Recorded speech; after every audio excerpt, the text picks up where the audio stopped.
Hey guys, welcome. And this is how to connect Gmail to n8n. So guys, first is we are going to start on n8n. And now from here guys, first make sure to go for the editor tab over here.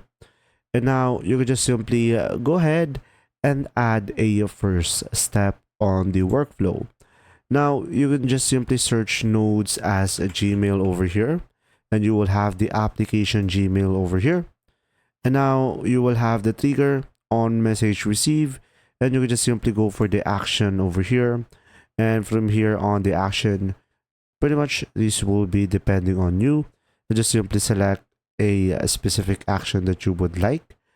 And now over here, you will have an option credential to connect with. So select a credential and select create a new credential right over here.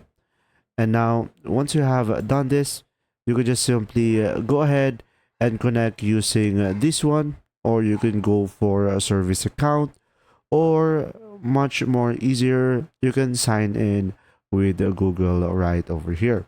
So click in sign in with Google, and after that a pop-up window will show up, and of course just simply select your account or sign in into your account that you want to connect it with. And after that, once you have done that, you will just simply make sure to select all over here to have an access of your Gmail, and scroll down and select continue. And now after that, you will have your Gmail and n8n connection successfully. And after that, as you can see, account is connected. You can just simply cross this out. And from here, just simply provide all of the necessary information needed in order for you to proceed with this workflow. And that's simply about it. I hope this video helped you understand more, and thanks for watching.